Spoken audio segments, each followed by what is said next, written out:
Assalamualaikum warahmatullahi wabarakatuh.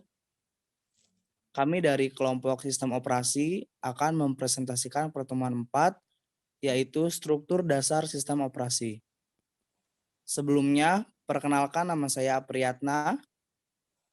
Nama saya Ade Syaril. Nama saya Intan Murni Pratiwi. Sebelumnya, materi pertama akan dijelaskan oleh Saudari Intan Murni Pratiwi.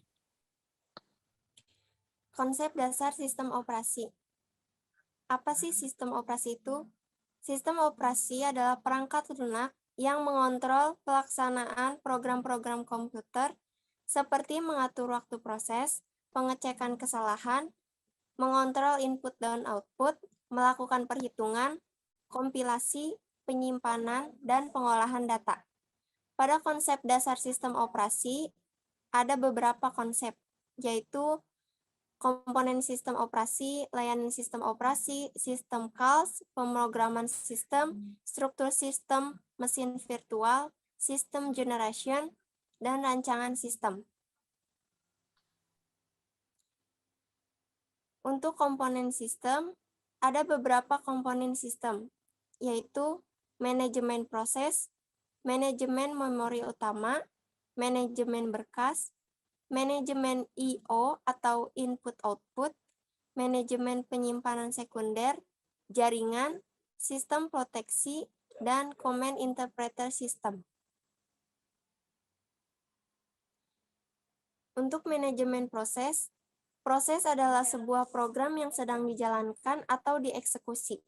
Suatu proses membutuhkan sumber daya pada saat eksekusi. Sistem operasi bertanggung jawab terhadap aktivitas yang berhubungan dengan manajemen proses, seperti pembuatan dan penghapusan proses, penundaan dan pelanjutan proses, penyedia mekanisme untuk satu, sinkronisasi antar proses, yang kedua, komunikasi antar proses, dan yang ketiga, penanganan deadlock. Manajemen memori utama.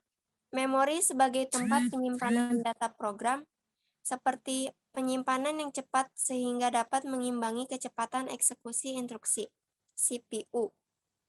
Terdiri dari array word bits yang besar, alamat digunakan untuk data atau share oleh CPU dan I/O device.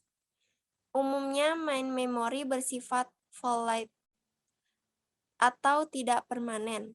Isinya akan hilang jika komputer dimatikan.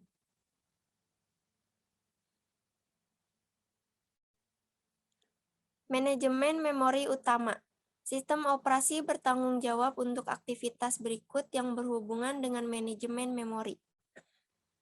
Pertama, melacak pemakaian memori, siapa dan berapa besar.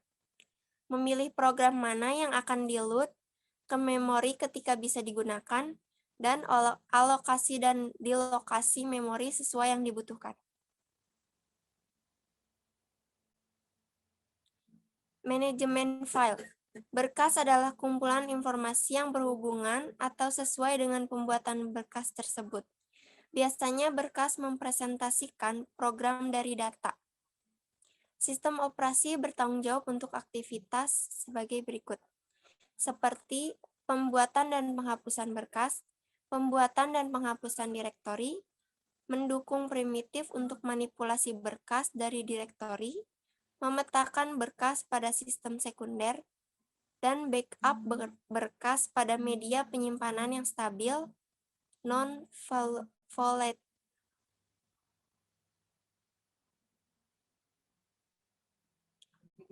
Manajemen sistem I/O.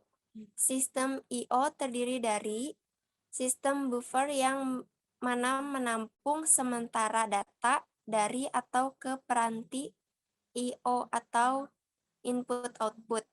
Spooling yang melakukan penjadwalan pemakaian I/O, sistem supaya lebih efisien, antarmuka device driver yang umumnya menyediakan device driver yang umumnya sehingga sistem operasi dapat seragam, seperti buka, baca, tulis, dan tutup.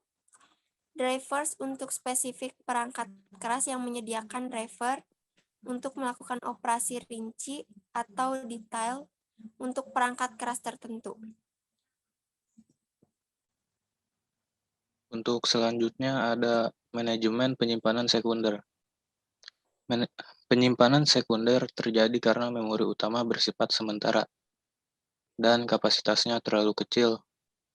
Maka untuk menyimpan semua data dan program secara permanen, sistem komputer harus menyediakan penyimpanan sekunder untuk dijadikan backup memori utama. Contoh dari penyimpanan sekunder adalah hard disk, disket, dan lain-lain. Sistem operasi bertanggung jawab dalam aktivitas yang berhubungan dengan manajemen penyimpanan sekunder adalah manajemen ruang kosong, alokasi penyimpanan, dan penjadwalan disk. Jaringan atau sistem terdistribusi. Sistem terdistribusi adalah kumpulan prosesor yang tidak berbagi memori atau clock. Setiap prosesor memiliki memori lokal masing-masing. Prosesor-prosesor dalam sistem terhubung dalam jaringan komunikasi. Sistem terdistribusi menyediakan akses pengguna ke bermacam-macam sumber daya. Akses tersebut menyebabkan yang pertama ada peningkatan kecepatan komputasi, kedua ada peningkatan penyediaan data, dan yang ketiga ada peningkatan keandalan. Sistem proteksi. Proteksi berkenaan dengan mekanisme untuk mengontrol akses yang dilakukan oleh program, prosesor, pengguna sistem, maupun pengguna sumber daya. Mekanisme dari proteksi harus bisa membedakan antara pengguna yang sah dan tidak sah, spesifikasi kontrol untuk diterima, dan menyediakan alat untuk pemberlakuan sistem. Command Interpreter System. Sistem operasi menunggu instruksi dari pengguna command driven.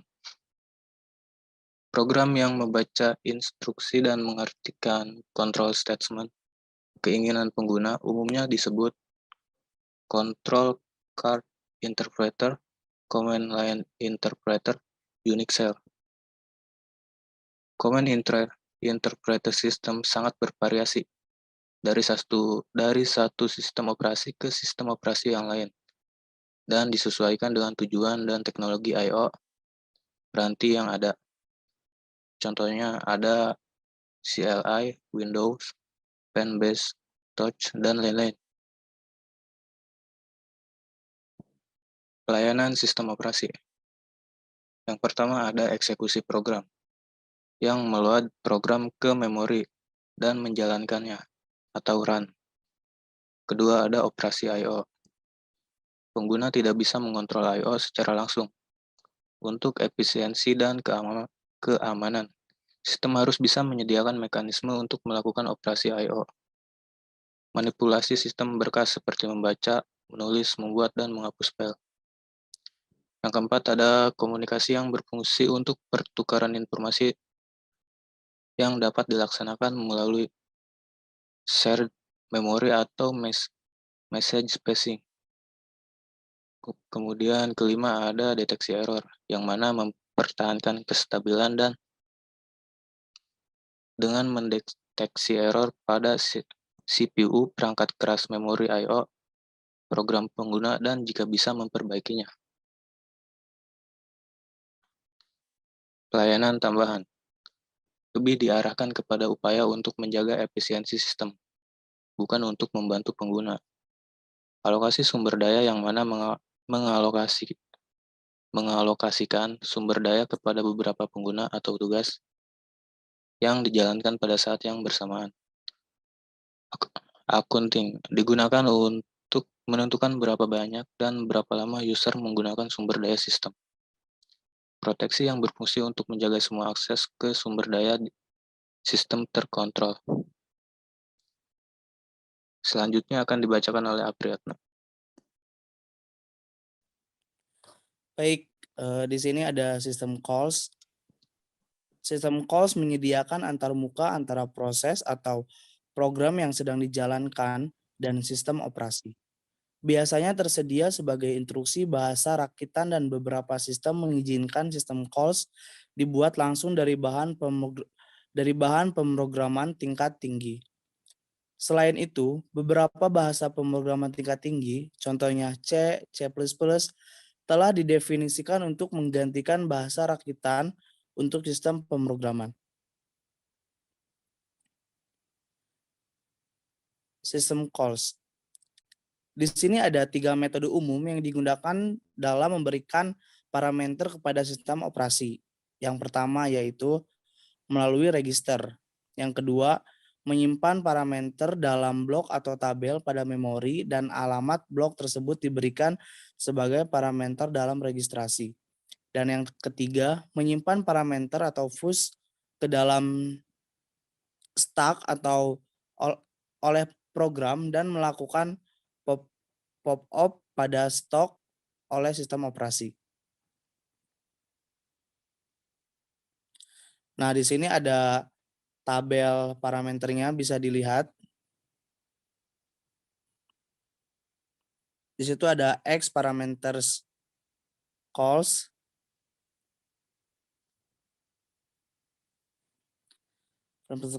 Terus ada load address X system calls 13. Terus register use parameters from table X kode for system calls 13. Next. Nah, di sini ada jenis system calls. Jenisnya ada manajemen proses adalah sistem calls untuk manajemen proses diperlukan untuk mengatur proses-proses yang sedang berjalan. Dan manajemen berkas. Di sini ada membuat atau menghapus suatu berkas, membuka atau menutup suatu berkas yang telah ada, membaca berkas tersebut dan menulis berkas, mengetahui atribut dari suatu berkas, nama berkas, jenis berkas, dan lain-lain. Menyediakan mekanisme lain yang berhubungan dengan direktori atau sistem berkas secara keseluruhan, contohnya membuat atau menghapus suatu direktori dan lain-lain. Di sini ada jenis sistem calls 2, manajemen peranti. Ada 4. Yang pertama, diperlukan jika program memerlukan tambahan sumber daya. Yang kedua, meminta peranti melepaskan peranti. Yang ketiga, read responsion. Yang keempat, mengambil dan mengeset atribut peranti. Dan di sini ada mempertahankan informasi. Ada 4 poin juga. Poin pertama, mengambil dan mengeset waktu dan tanggal. Yang kedua, mengambil dan mengeset sistem data. Yang ketiga ada mengambil proses, berkas atau atribut peranti. Dan yang terakhir, mengeset proses, berkas atau atribut peranti.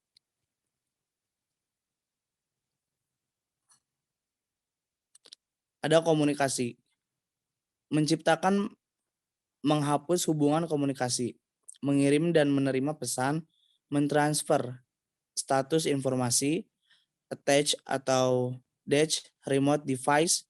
Komunikasi dapat dilakukan melalui message passing atau pertukaran informasi dilakukan melalui fasilitas komunikasi antar proses yang disediakan oleh sistem operasi. Next. Sekian dari kelompok kami, kurang lebihnya mohon maaf. Wassalamualaikum warahmatullahi wabarakatuh.